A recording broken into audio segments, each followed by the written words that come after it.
I have a question for the group. If you were to be given a large sum of money to just stay inside an empty resort for the winter with your family, a year's worth of food, and a hotel full of ghost demons slowly turning you insane and murderous, how long would it take you to kill your whole family? I'll let you guys think about that, and we can revisit the topic during this week's discussion of The Shining. I'm Chad. And I'm Matt. You're listening to episode 52 of We Used to Talk About This at Work.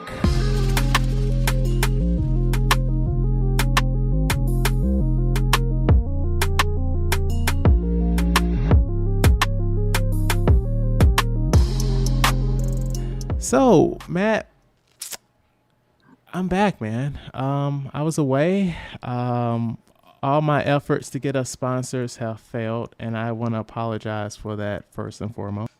I thought you would. I ain't gonna lie. I thought you was gonna go and fail. So this doesn't surprise me at all. That hurts, man. After 52 episodes now of this, you just have so little faith in me. That hurts. Well, yeah, that's what you get for trying to go on adventures without me. You're not going to succeed without me. We a team. That's why you failed. You went off on your solo missions. We a tag team. That's fair. That's fair. Next time I'll take you to those meetings. So this week, also I did a bonus episode with Rachel, a mini episode. It was like 12 minutes long, and we were like, man, we covered so much stuff about that movie. We did so well.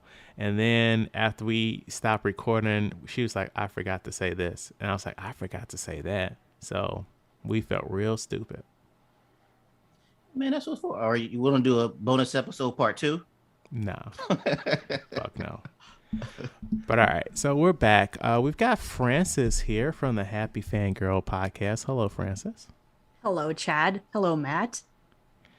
Hello, Amy.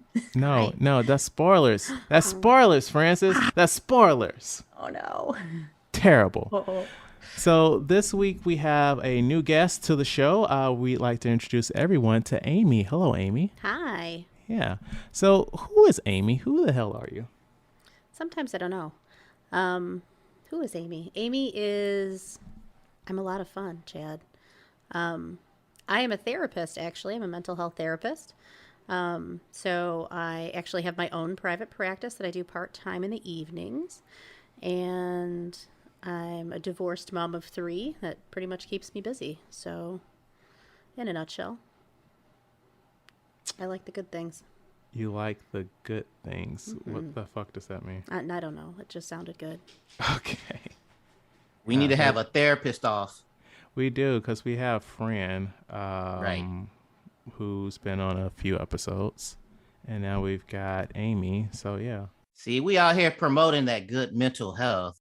Everybody should go out and get with a therapist. Yes.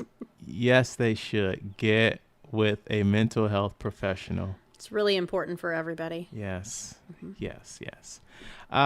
So, Amy, what have you been up to this week? Well, it was spring break for my kids this week, so it has been a little chaotic in my household, trying to work with children being at home. That sounds terrible, actually. It was awful, pretty much, but, yeah, it's all right. I can kind of relate. My daughter was off from school yesterday. It was Good Friday, and I was so upset that she existed in my workspace. Did you have something like that, Matt, where your son was off school for Easter? Yeah, but no, but he had spring break, not last week, but the week before. And, but he goes to like a daycare type of thing where they have planned, they go to like the zoo, strawberry picking one day. They have stuff lined up for him all week. So he ain't at home. He's being entertained. He has his friends while he's at school. That's cool. That's awesome. So you also caught a movie last night, Amy? I did. I went to go see the new Fantastic Beasts movie. Yes. Mm-hmm. I too saw it. Are either of you familiar with this series? It's like the before Harry Potter, right? Right. Francis? No idea. So you know Harry Potter, right? Yes. I haven't watched any Harry Potter, but I've definitely heard of Harry Potter. Okay. So like Matt said, it's like I wouldn't say a prequel. Like it takes place before Harry Potter is born, but it's not like it's setting up anything in Harry Potter. Have you seen either of the movies, Matt? Any of the movies? No. Okay, so you're better off. Like, the first one's pretty solid. The second one's a piece of shit, and then this one was just not good. Well, I wouldn't say not good. It was better than the second one. Yeah, it was doing a lot. I'm not planning on watching it, so spoil it for me. It was a lot about like the relationship between Dumbledore and Grindelwald, which they kind of hinted at. Yeah, so J.K. Rowling, after she finished writing the Harry Potter books, was like, oh, hey, FYI, guys, I didn't write this in the books, but Dumbledore is gay.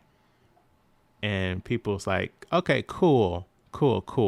So then she did some prequel movies, and then which Dumbledore appeared in the second one, and there was not anything that said he was gay.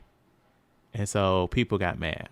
And so in this one, the very first scene, Dumbledore was like, I'm in love with you, right, man? And so they had basically, this movie was checking a lot of boxes of stuff that people was mad at her about. Not the whole "I hate trans people" thing. Not that. I was just about to say that. Because that's still happening. Yeah, she's still kind of on that train. They addressed that part too. Wow. No. And they also, they replaced Johnny Depp. Mm-hmm. But then the problem was Ezra Miller is still in the movie. There was a lot of confusion about some stuff that she set up in the second one that they kind of just wiped away. But I don't know. It was just like the whole movie was just trying to apologize for the last one, in my opinion. Okay. Yeah. Which it kind of was more like an "I'm sorry, but." Yes, I'm sorry, but come see this. We're about to make some more movies, so give me some more money. Yeah. So that I can keep making some crazy tweets. So is there going to be another one after this? We got to see what that box office looking like. I mean, storyline wise, was it like ended where it's going to be more stuff going on?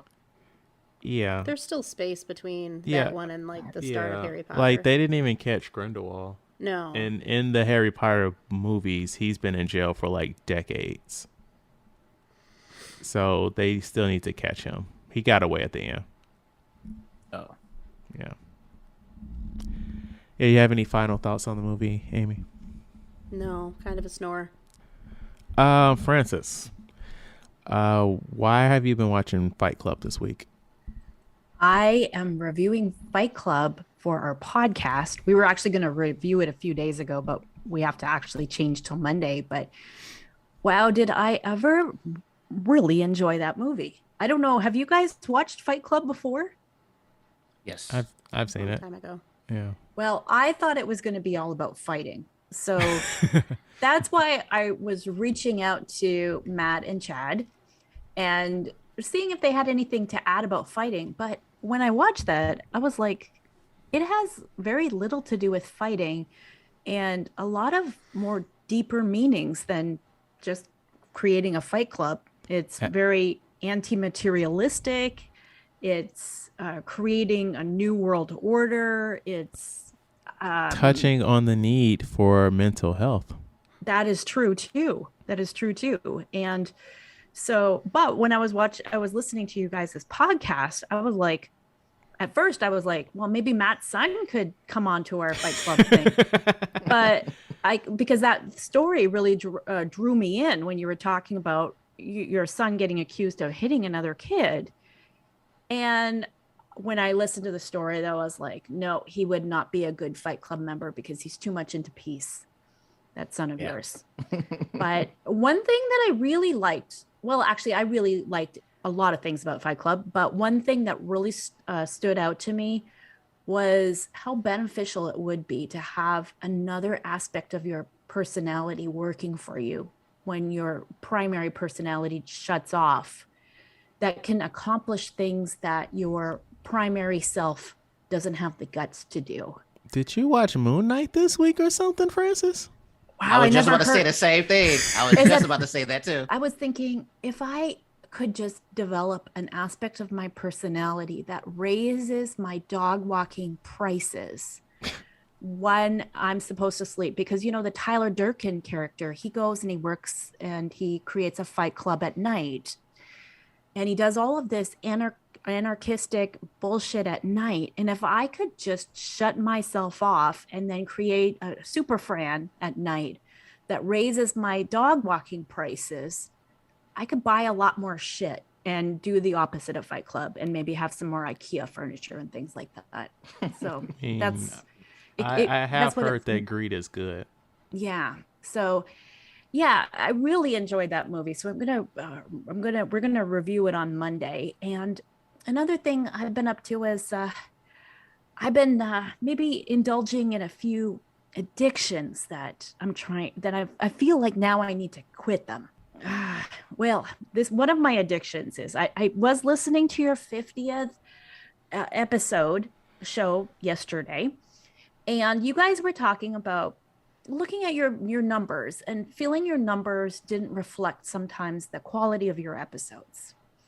And I have to admit, with my podcast, I have become addicted to looking at the numbers to my own detriment, I think. And I was thinking, I really need to really reevaluate why I'm doing the podcast. Is it to get a lot of kudos, or is it to present something that I really feel strongly about? And I feel like me checking my numbers all the time is really harmful. And so I feel like I need to get less addicted to that, maybe check them like maybe once a week or something like that, but otherwise not to look at them. Do you guys have any ideas about that? I normally check our numbers when episodes come out. So an episode dropped this morning, so I looked this morning. Or we did that mini episode, so I looked like the next day because I uploaded it late. But I don't look at it regularly. But I do agree, because it's like, I know that we aren't going to be like at the level of Joe Rogan where Spotify is going to give us a check to be exclusive, right? I know that more than likely we aren't going to be going to Comic-Con and shit doing a live podcast there. I accept that, right? Like, this started because I saw a movie I did not care for, and it made me so upset that I wanted to share that experience with the world. And Matt and I are doing this because we are friends and we just want to hang out and shoot the shit and talk movies. So we're doing this for fun, yes. Would it be nice if we got fortune and glory? Yes. But this is for fun. At least the way I'm looking at it. I'm sorry to speak for you, Matt. No, I totally agree. It's especially now with me being in Japan now, the podcast is helpful. Also, meeting up with our past coworkers and friends, meeting new people like you, and it's just cool. Like you said, do I expect us to blow up? Hell yes. This podcast is amazing. Now the only problem is I just need everybody else to realize this. So, but no, it's like it's just for fun right now until like people catch on, and then they're gonna be like, yes, this podcast is amazing. Spotify does need to give us money. Comic-Con does need to have our own booth. Everything else like that. But as of right now, it's just fun. I only think about checking the numbers is to where somebody will tell me, oh, this was a good episode. Because it's rare that we really get feedback. But then if I hear somebody say this is a good episode, I'm like, oh, then I ask Chad for the numbers and to see how we're doing. Amy, as a professional clinician, if you will, what are your thoughts on all this obsessive behavior over numbers? I think it's pretty common, actually. I mean, this is part of like the social media stuff we talk about. I mean, I've got teenage kids, and that's part of like looking for, what are you looking for? Are you looking for the likes, or are you looking to actually like put stuff out there? You got to be careful with it, because it can be something that definitely makes you drawn to, continue to kind of obsessively look at something that's not always necessarily healthy for you. So, I mean, it's balance, right? Like everything in moderation, I think, and kind of evaluating what you want out of it. Is it healthy or is it not? Does it bring you joy or does it not? Okay, Marie Kondo. I think that's a good way of looking at it, right? It's all moderation. I have to say, I don't do a lot of moderation. That's one of my issues, because one of my other addictions is I've got this full-fledged banana addiction. Okay. I am on Weight Watchers and I've lost 40 pounds in the last year over Weight Watchers. Congratulations. With Weight Watchers. That's great. Yeah. And one of the reasons is that now they've changed the program so that fruits and vegetables are all 0 points. Okay. Oh. Yeah. Now I have discovered that I love bananas and Bananas are I can't great. stop eating bananas.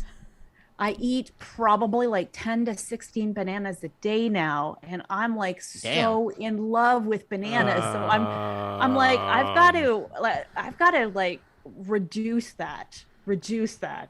What's I the number to my strange addiction? I feel like I need to be on that. I need to have like some sort of banana addiction coach help me out with that. But so that's something I'm working on now, is my banana addiction and trying Were you always were bananas always something you like to eat?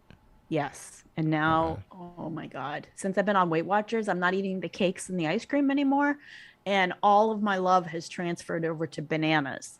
So that is another thing I'm working on. Yes. But So just curiosity, are they like all fresh bananas? Are they frozen bananas? Is it a combination?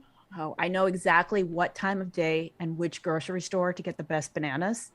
Fred Meyer late in the afternoon when the bananas are starting to get a little bit extra yellow.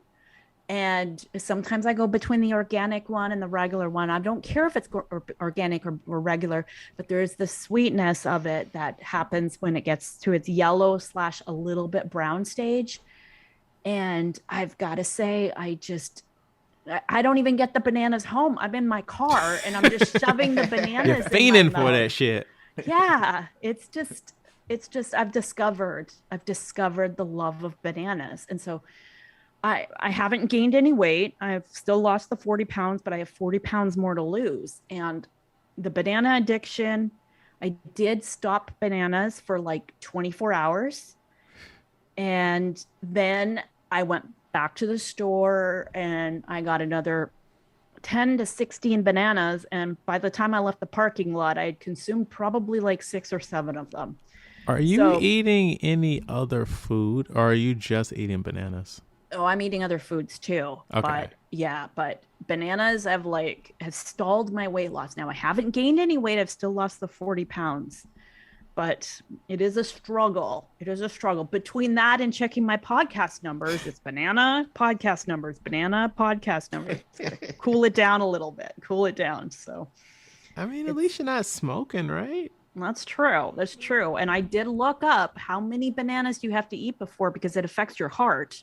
My fears have been allayed a little bit in that you would have to eat probably like a few hundred bananas before it could give you a heart attack. So, okay. But it's still not it's got a lot of carbs in it. It's not a ideal. lot of sugar. It's a high sugar. A lot fruit. of sugar. Yeah.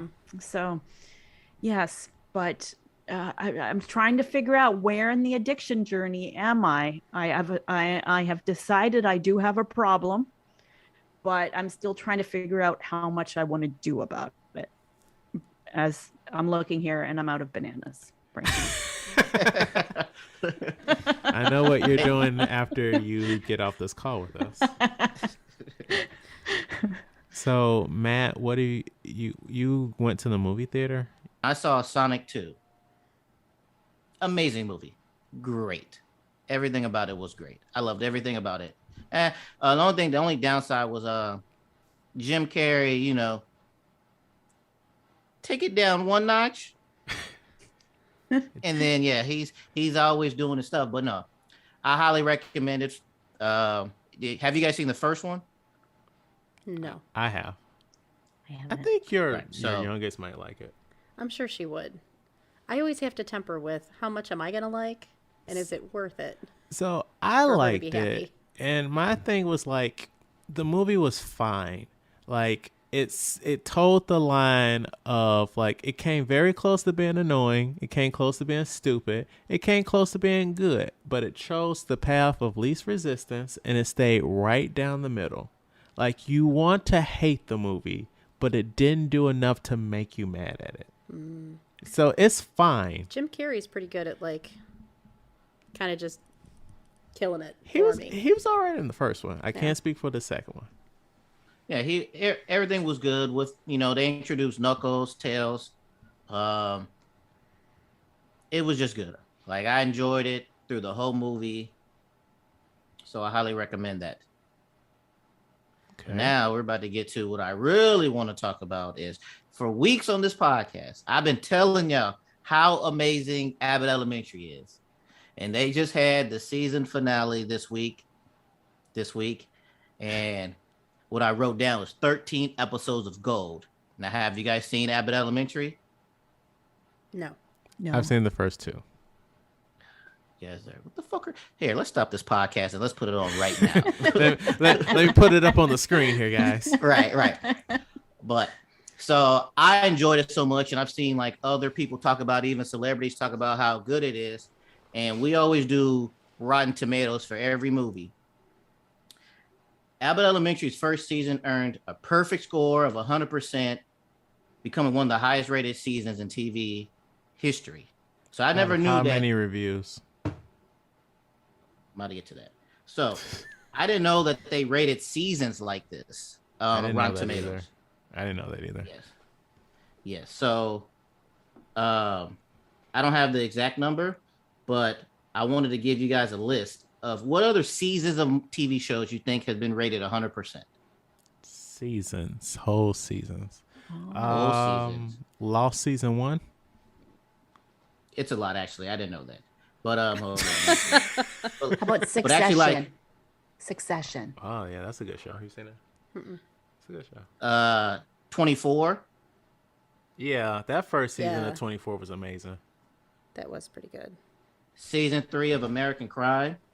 Arrested Development, season 1. Yes. Yep. Absolutely. Yes. We were just talking about that. There's always money in the banana stand. It ties right back in. How about Seinfeld? Actually, no, I was looking for that. I was going to say, is it not for older shows, though, too? Like ER, that was... And Friends. That's a Yeah, solid it's- show.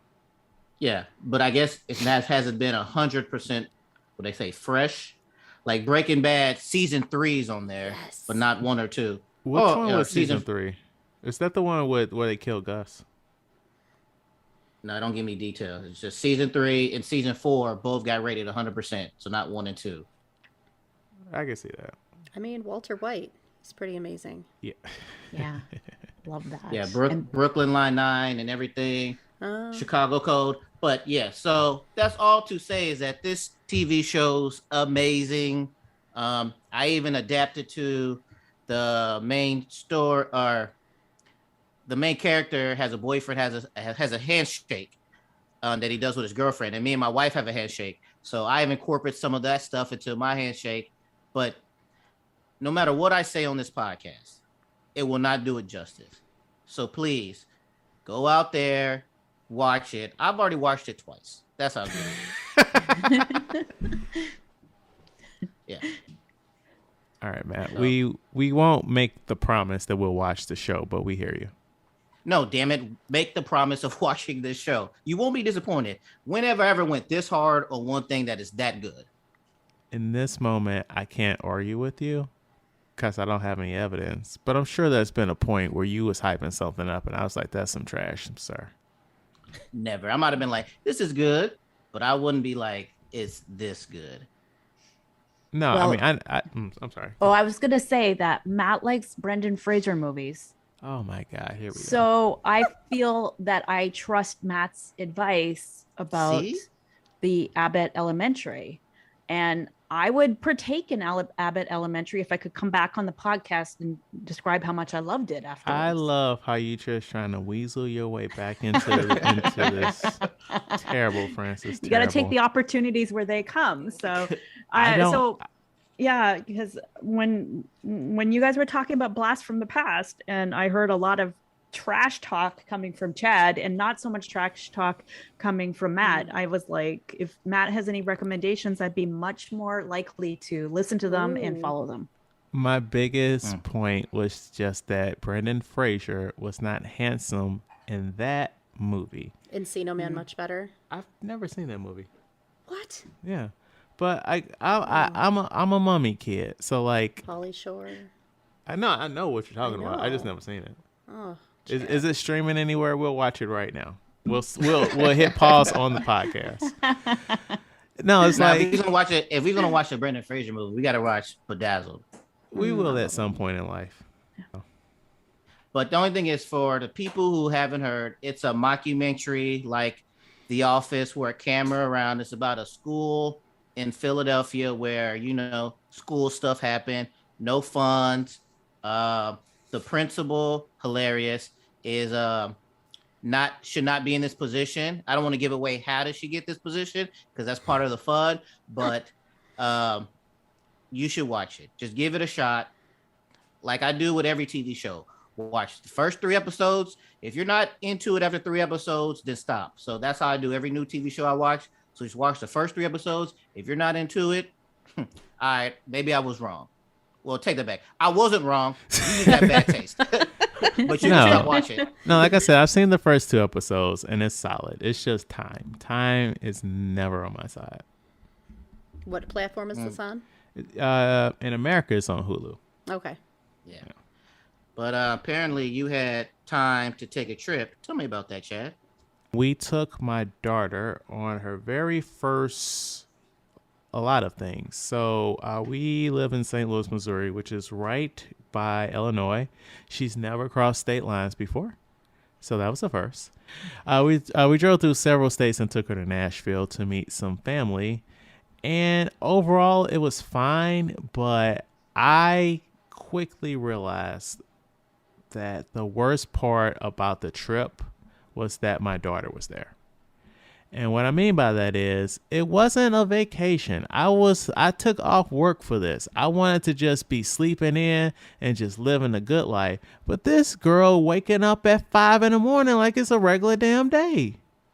And I'm like, what do you want from me? You know, vacations with kids are not vacations. Somebody should tell someone. You generally need a vacation after your vacation. I did. So yeah, but it was fine. She's good. Like we were in the car, we were doing iPad and stuff while her mom drove. It was a good trip. She met the family. She wasn't too much of a weirdo around them. At one point we walked near a lake and, you know, she just was dead set on drowning herself that day. So that was a lot of fun. You know, they say like babies automatically know how to swim and stuff. I don't refute that, but it was like 30 degrees. So the hypothermia was what I was mostly concerned about.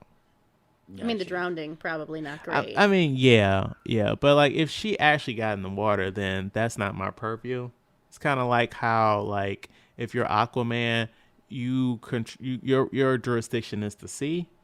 Chad's jurisdiction is not water. Gotcha. That's when her mom would have had to tap in. Gotcha. But you know, the hypothermia would have been on me. That's good. See, so that's why early you need to teach her to swim. Yeah, I'm not against. Yeah. So deep down, so later on in life, when you accidentally fall somewhere, she better save you. Yeah, no, I'm with it. Like, at our school, you can sign them up for swimming lessons. It's just not time for that yet. And you never thought about learning how to swim? I have thought about it. That is something that I do want to learn how to do, but once more time. You got to make the time. It's all about priorities, Chad. I decided to give up my Saturday nights for the noble cause of podcasting. It is my duty as a millennial to put my thoughts out there to the world. And for the audio listeners, my hand's on my chest like I'm pledging to the flag of podcasting. This is something I have to do. Now, Francis is about to jump in and talk about Xers and talking about fucked up sex scenes and horror movies. But, you know, I'm just saying. Well, it's a very noble cause, and I appreciate and I understand your cause, and I understand the struggle. and how it fits in your life and how it sometimes doesn't fit in your life, but you still have to make it fit no matter what. I just want to have fun on Saturdays, but sometimes I'm tied to this podcast. I want to gotta be let out in loose. these streets. I want to be out in these streets Saturday night, but I know I can't because I have to do this podcast Sunday morning. Right. You're being very responsible, Matt. Yeah. So my last little bit this week is so something that I don't know if I've talked about on this podcast. I have Crohn's disease. Does everybody in the group know what that is? I do. I do. Yeah, I do too. Oh shit. Okay. You feeling the love? I am. We are a community now. But basically, it's a digestive disease. And so part of the medication therapy I have to do is I have to do these infusions every 8 weeks. And so when you go in, they're like, hey, you want anything to drink? We got water, we got juice, we got soda, whatever. And normally they'll give you like the little mini cans. And so I'm like, yeah, I guess give me a soda. I'm feeling fancy tonight. And so they gave me a Coke, but it was a full-size Coke. And I was like, ah, shit. They are going to charge me like $2,000 on my insurance for this month. And so I was like, you know what? I'm going to take a picture of this and share this on the Crohn's Reddit page. And I've made posts there before plenty of times, got some likes. We had some good conversation, right? So I posted a picture of me holding up the can and, talking about being at my infusion. And the first couple of posts were fun, talking about like, oh man, I feel that in my premiums. And somebody else is talking about how their infusion center gives them Gatorade, but in a can. And I was like, that's weird, but I'm with it. But then the rest of the comments were like, as someone with Crohn's, you should know better than to drink soda. Soda's the reason why you're even in that chair. And I'm like, whoa, what the fuck is happening now?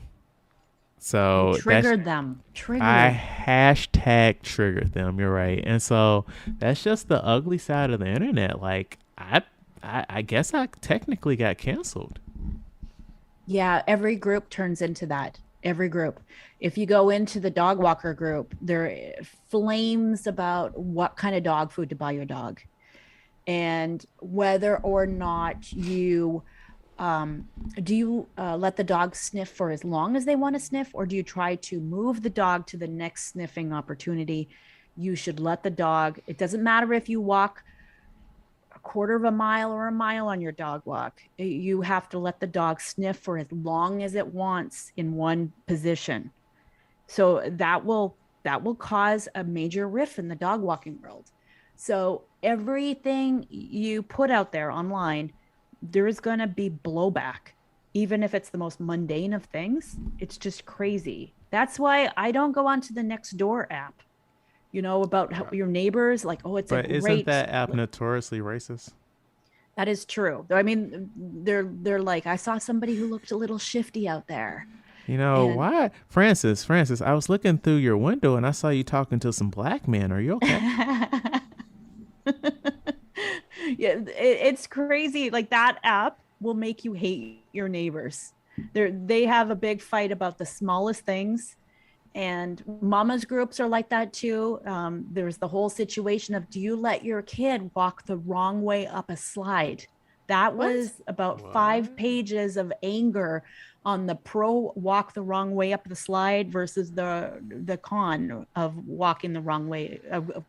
That is the situation. Causes such hatred. Amy, tell us the last time you were canceled. I choose not to post things online, therefore I canceled myself. That's smart. Stopped it before it started.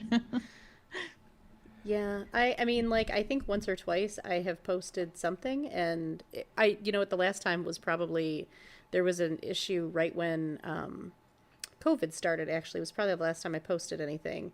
And there was all sorts of conversations about, kids going back to school, masks, all of that stuff.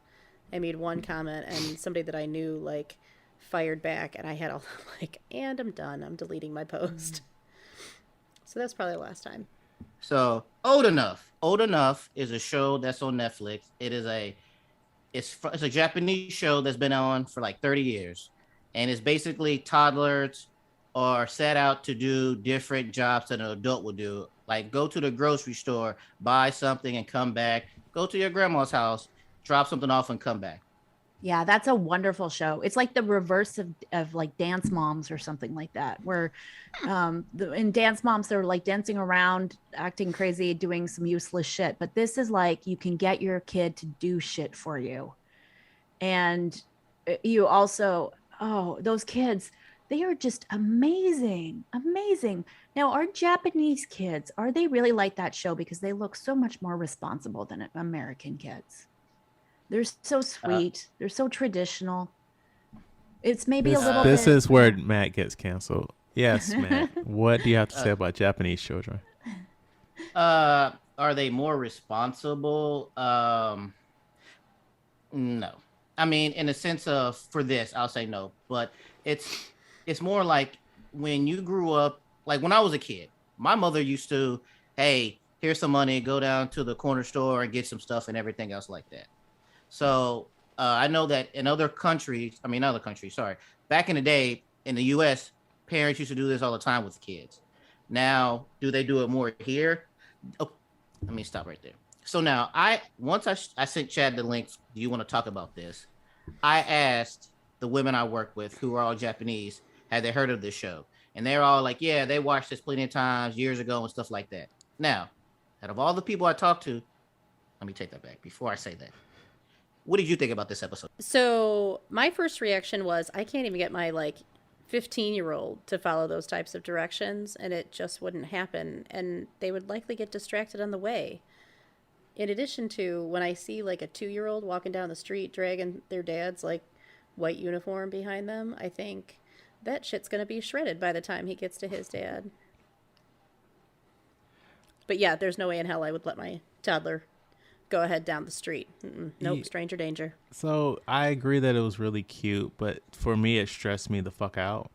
On one of the episodes, the little kid was walking right by the highway to go to the store. And I get it that I wouldn't say it's a controlled environment because kids can be quick, but there were people supervising the kid, but I was just oh my God, just don't fucking walk in the street. Please don't walk into the street. Yeah, so it was kind of stressful in that environment, in that way. It was kind of cute, but also, I guess the appeal of it is that they are so young, but not my cup of tea. Oh my God, I can't believe you guys are saying that. I was just like, hallelujah, the kids should be doing this all over the place. And I think that the stranger danger is completely blown out of proportion. Whoa, nobody said anything about stranger danger. I did. Oh, you did? It's completely blown out of listening to me. proportion. You said that you were afraid of her looking at some shiny shit. Well, yeah, that, but I said, right, there's also other, so my kids freak out about stranger danger. A car pulls up next to them on the street and they're like, oh, I'm like, dude, that's probably somebody we knew. I think if you protect little children too much, they stay scared. And I don't think that there is nearly as much to be afraid of as what is portrayed in the media. I think the media blows it way out of proportion, way too much Nancy Grace. And I thought when I was a little kid, my mom would write down that I needed to go to the store. She would write down, I need to buy some bananas and some. That's where it all started. I'm going to therapy you right Export A tobacco, and 2 little things of rolling papers from my dad. And I would go to the store. And I didn't know how to ask for the tobacco. So I would pass the little tobacco slip to the lady and they would be like, okay, you got a note from your mom. Here's the tobacco. Here's the rolling papers. And I would have some meat for dinner. And I was 10 years old. That's when we had to start going to the store for mom, was when we were 10 years old. And it makes you more you feel much more responsible and you can deal with money. And you're more of a valuable member of society if your mom and dad send you out to do stuff. How old were you when they were sending you out, Francis? 10 years old. 10. 10. 10 and up. You're arguing that a fucking 2-year-old. Well, a 2-year-old with a camera crew is totally fine because you're getting ready to be the 10-year-old. And I feel like that's what society should do is there should be little kids walking to the store. I think. Good. I'm glad we had this conversation because when this is the reason why I said to the chat, because once I was reading, basically that's what it was. You had some people who was for, like, people should do this more, and some people were like, no, you shouldn't do it because all the ways you said. My opinion is the show was okay. Like everybody said, it was a cute show and everything, but I watched 3 episodes and that was enough for me to get the gist. But if I seen a kid, a toddler, walking down the street in the U.S., I will feel there's a problem. Like this child was abandoned, and why is this kid just walking by themselves? Yes. Now, if I seen a kid walking by themselves in Japan, I would think nothing of it. They do walk by themselves from like you usually don't, unless it's in a neighborhood, for example, like a neighborhood. That's when you will see the kid walking home from like the bus, maybe a young kid or something like that. But here in Japan, you do see little kids walking, like they have a little red hat so the cars can see them and everything. And they do walk home from places to places as like a kid, a 5-year-old, a 6-year-old, whatever like that. There's kids walking. I guess it all depends on how you feel. I mean, anytime you leave your child alone, no matter what age, there's always something that could happen. And the only like problem with a young kid like that, they're not going to be able to interpret and everything like that. It's hard. Let me take it back. If I was here, my son was 3 or whatever, and that in Japan where I let him walk, probably I would let him walk from school and stuff like that. Now, if I'm back home in St. Louis, fuck no, I wouldn't. Basically, all the people I talked to about this show is they were first shocked. They were like, why is Americans watching this show? And I was like, because it just showed up on Netflix. And they was like, this is 30 years old. Why are you watching this? And I explained to them, they said, when they first started watching it, they were like, oh, that's cute and stuff. But the novelty of it ran out. Like I said, it's 30 plus years of this to where, you see, like, for example, on episode 1, when they went to the grocery store, you saw how there was nobody else in that grocery store except for the cameraman and the people who worked there. So right. It's staged. There we go. It's staged. So they all said that, it wore off its novelty of being cute. Yeah. Let's quickly gloss over Halo. Okay, yeah, because I'm not feeling Halo. Like, it's not. Yeah, same. The stuff with Master Chief, interesting. The stuff with that girl, please cut that out. Right. I was like, just kill her now. I'm done with her. I was like, once she had a fucked up haircut at the beginning, and I'm like, yeah. So we're on the same page on that. Yeah. All right, so Moon Knight. So Moon Knight is the latest Marvel TV show on Disney Plus. What's interesting about this character is that he suffers from multiple personality disorder. So similar to Tyler Durden on Moon Knight on Fight Club. So one of his personalities made a deal with an Egyptian god that gives him powers, and I wouldn't necessarily say he fights crime. He does things in servitude of this god, and it's not always good stuff. So he's killing people in service of this god, and one of his personalities was like, oh, hey, wait a minute, this is what I do? I don't like that. Yeah. It's good. It's interesting. I'm feeling it. I like it a lot. We just saw episode 3, right, Matt? Yes. Yeah. And just to go back with the personality thing, so he knows that his body does something at night. So at night, he chains himself to the bed. He locks the door, puts sand in, because he's like, his body just wants to do stuff at night. And sometimes he wakes up in different places. Like in the first episode, he woke up in a field. Yeah. And people were chasing him. And he didn't know why. Or he'll wake up and it just be people that he murdered, but it wasn't him. It was his other personality. He doesn't know what's going on. All right. This week, we discussed the 1980 classic, The Shining. I don't suppose they told you anything in Denver about the tragedy we had up here during the winter of 1970? I hired a man named Charles Grady as the winter caretaker. From what I've been told, I mean, he seemed like a completely normal individual. But at some point during the winter, he must have suffered some kind of a complete mental breakdown. He ran amok and killed his family with an axe. Well, you can rest assured, Mr. Ullman, that's not going to happen with me. That's right. But dude, I killed you and Danny. You did this to him, didn't you? I'm not gonna hurt you. I'm just gonna bash your brains. The Torrance family is tasked with being the caretakers of a hotel during its off-season. As it does in this specific situation, insanity slowly ensues. Amy, what did you think of The Shining? I mean, I don't like scary movies, Chad. Not a big fan. But I'm not going to lie. Like, I mean, Jack Nicholson, he's kind of scary before the movie even started. It's just his face. Reminds me of the Joker every time. I can't really get past it. But in all reality, I mean, isn't this movie basically what happened with COVID? We kind of were just secluded with our families. And insanity slowly ensued, yes. And insanity slowly ensued. Hence, we need more therapists to join the ranks. I mean, that's true because therapists, you just couldn't book an appointment with a therapist during COVID. No. Yeah. It's a good time for your work, huh? It's job security, my friend. Francis? I absolutely love this movie.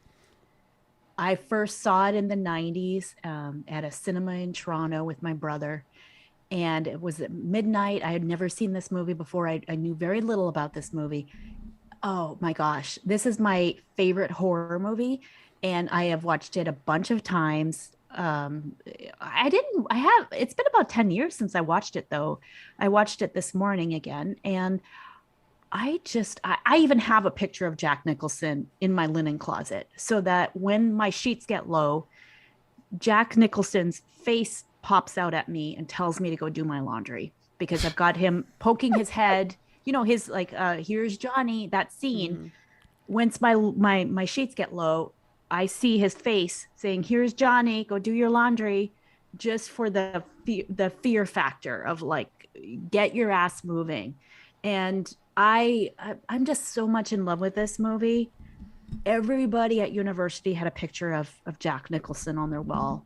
And it's just amazing. The sense of dread, the beauty of this movie, the isolation, the suspense. I love Shelley Duvall. She is just wonderful in this. She plays the most annoyingly sweet person. And Jack Nicholson, he is like the prototype of an angry alcoholic father. He's the prototype. You can just feel like you're in that situation, and this movie blows my mind. I first saw this movie like maybe 3 or 4 years ago, and I really enjoyed it. Like I felt like this was like horror at its best until like the third act when it was time to do the murdering, you know. Like I appreciated like the slow build of it all. Having to rewatch this for the show, I didn't feel those things the second time around. Like I'm not saying I didn't like it, but I don't know, it just the movie didn't like consume me like it did the first time. But I really enjoyed it. It was quite good. Solid film. I know some stuff about the book, and so when I rewatched it, and Mr. Holligan, that's his name, right? Holleran.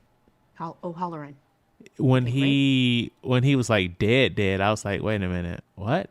But then I was like, oh, that's the book. He lived in the book. What? Yeah, nothing. I didn't read the book, so I don't know. Yeah. I only watched the movie. But overall I liked it. Matt, what did you think of this movie?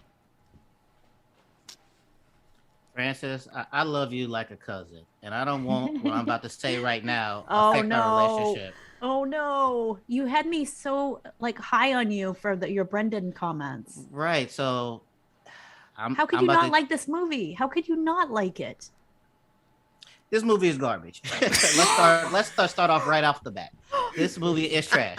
Okay. So What? So let's just get that out front. Okay. So, like Amy says, Jack Nicholson, he just looks like a bad guy from the beginning. Even when he gets there for that interview, he just seems like a bad guy. And like you said, 100%, I just take him as a Joker. I think it's the eyebrows. The eyebrows is something like that weird for me. It's the mouth too. Yeah, something about him that way. He's already a bad guy. Mm-hmm. I just I watched this for the first time maybe 6 months ago, something recent, right? So then I'm like, and I was telling people at work, shout out to Cody, because I was talking to him and he loves this movie. And I told him I didn't like it. He was very upset at me for not liking this movie. And so I was like, hold up, maybe I was busy. Maybe I was on my phone during it. Maybe it was like 9 o'clock in the morning. So I waited till 9 p.m.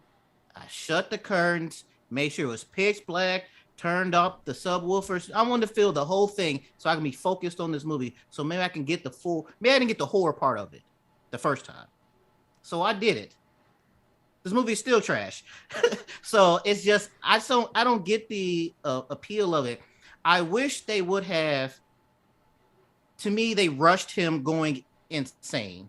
I wish they would have showed more of him slowly going insane, because all you seen was he seemed like a good husband when he was interviewing and they was taking a walk around the kitchen. Then all of a sudden he's in there writing. The next thing you know, he's throwing the ball against the wall, and then the next scene he's cursing out his wife, talking about get the fuck out of here. Like, I think they should have did more to show him going from a nice person into that person.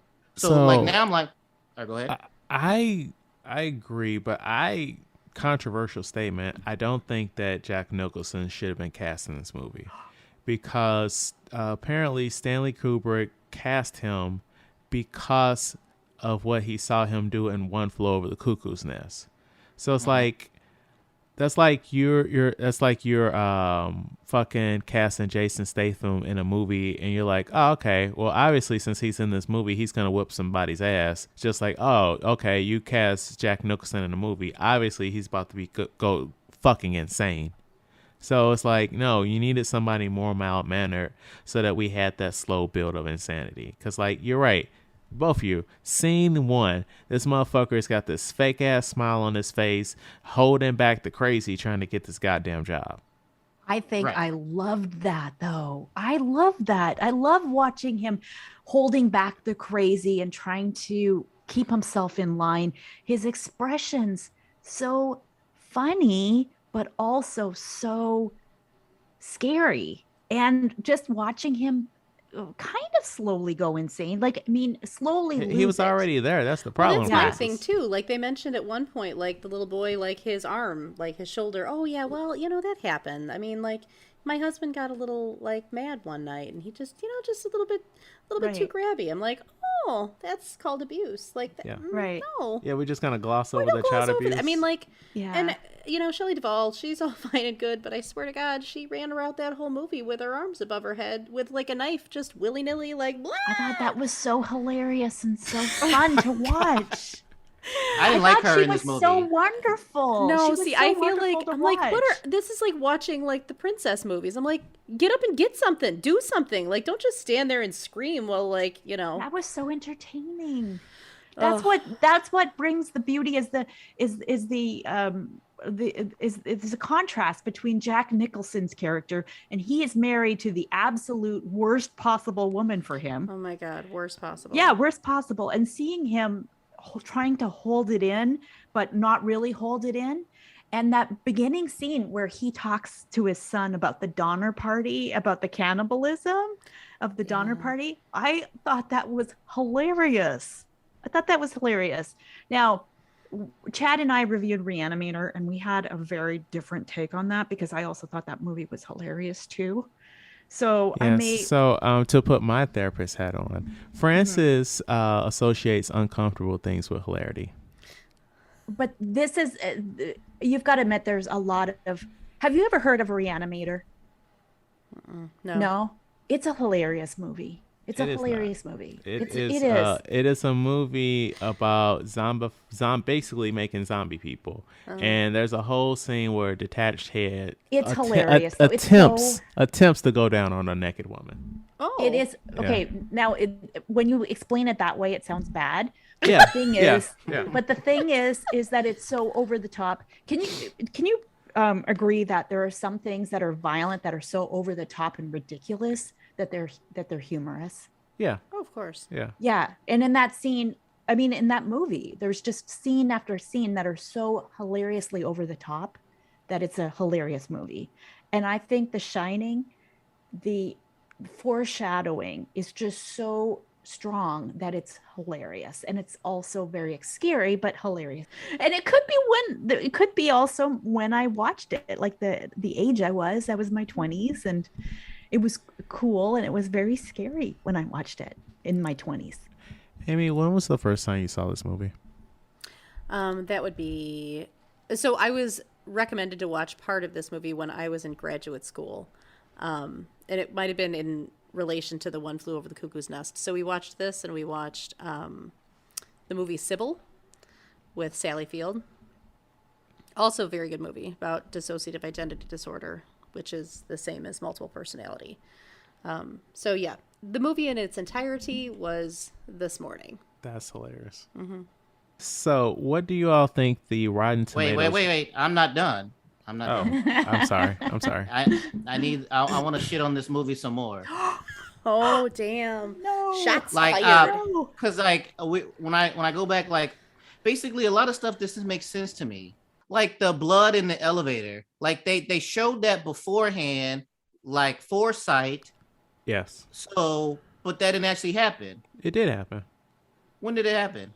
In the end, when Shelley Duvall was running around the hotel, this was during the scene where Jack Nicholson is chasing the son in the maze. She's in the hotel still. And I feel like it's right before she sees Mr. What's-His-Face's body. She's running around looking for her son, and then that scene happens. And what is that supposed to represent? it's supposed to represent when Grady killed his twin daughters, and the bloodshed. It's supposed to represent the bloodshed of when Grady, the former caretaker, killed his daughters. And therefore bloodshed about to happen in that maze. Or maybe bloodshed happened when he killed Mr. What's-His-Face. I don't fucking know. But there was no bloodshed in the maze. Right. Now that is that when you see that scene, obviously if one person was to die or even two people to die, there's not going to be that amount of blood. What it is kind of it's the hotel foreshadowing the evil within it and what's going to happen. I mean, the gallons and gallons of blood are not going to come in like a tidal wave, but it's explaining that the hotel is evil. So what was the point of the boy and Tony? So I guess this is book shit. Tony is him from the future. The boy? Yeah. His middle name is Anthony. Oh. I mean, that's something you'd only know if you read the book. Remember. Basically, it ends with Jack Nicholson in the photo, right? Mm-hmm. Right. And yeah. my take on that was that since the hotel claimed him as it's one of the souls in it, he wasn't transported to the past. It was basically like a stamp. Like, so it's like, I'm going to add you to this old photo. Like, as a stamp of like, I own you now. You are a part of this. Of us. Yeah. That's my take on it. I think that's a good take. I think there's a whole bunch of different ways of taking this movie. There's the way that you could think that Jack has always been the caretaker and that he's just been reincarnated into every caretaker.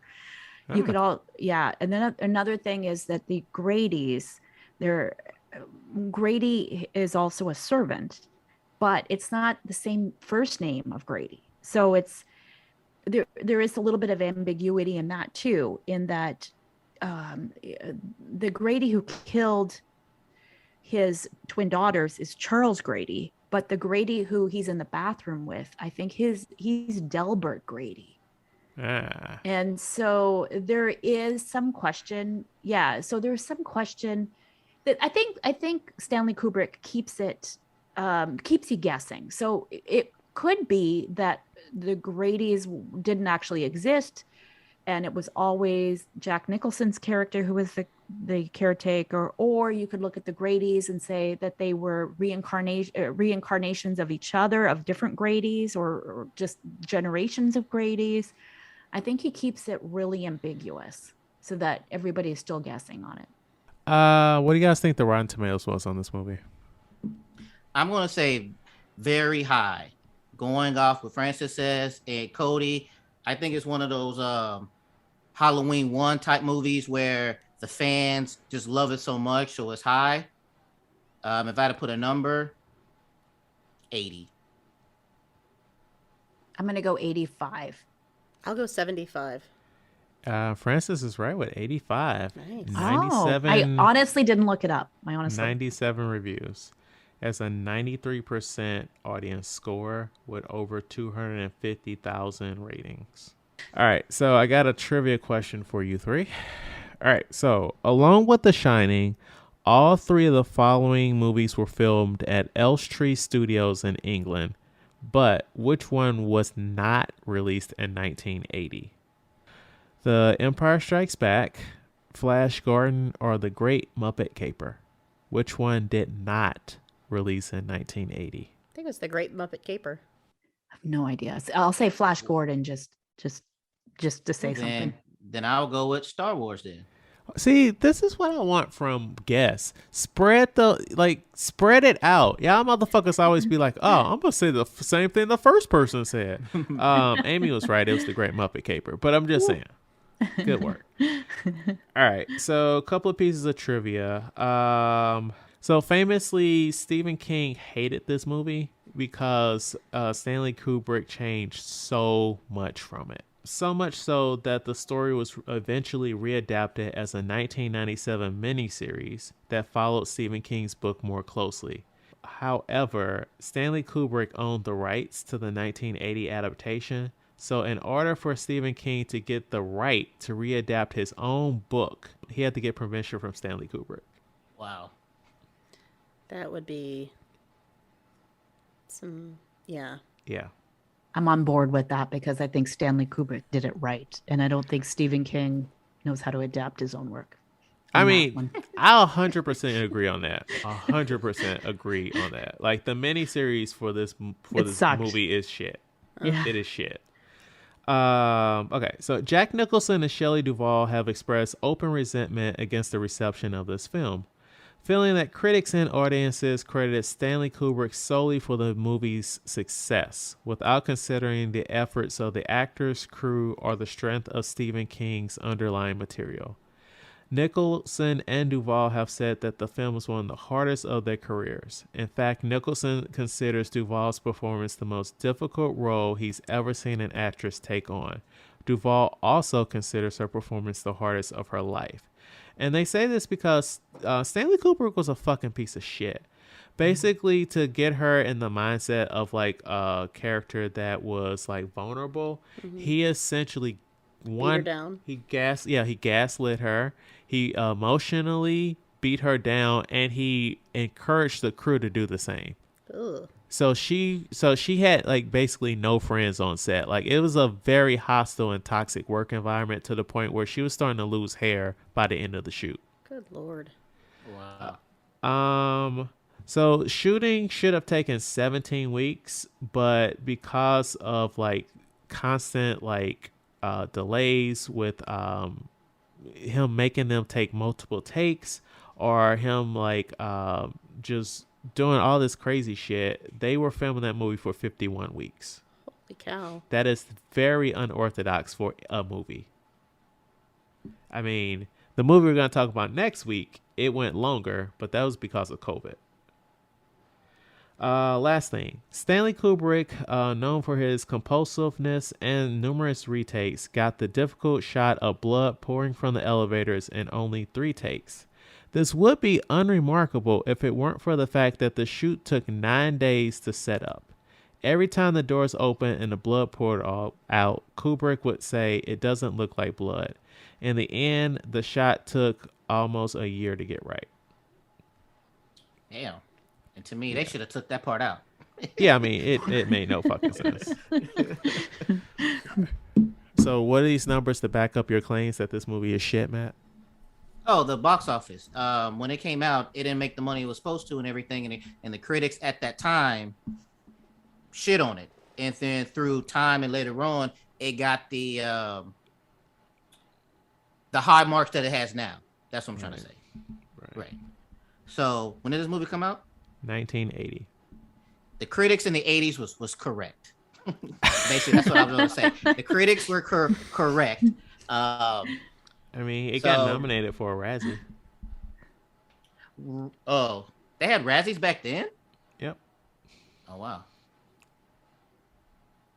Speaking of Razzies, did you know they can rescind your Razzie? No. You know what's going on? We can take this out, but you know what's going on with Bruce Willis, right? He's sick. Oh. Right. Oh, okay. Did you hear? Uh-uh.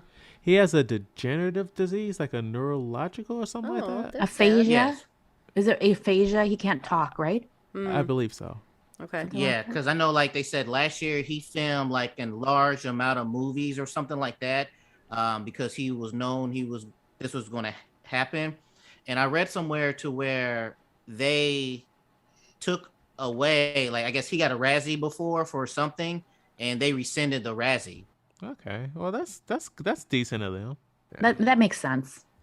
Yeah. You don't want to be an asshole, right? And Yeah, Right. you, give a Razzie to somebody who's struggling. yeah. Right. And if you don't know, it's one thing if you know, but if you don't know, you'd be like, oh, that's the reason why. Okay, let's take this off. Yeah. Yeah. But all right, so that takes us to the end of the show. Amy, is there anything you'd like to plug before you get out of here?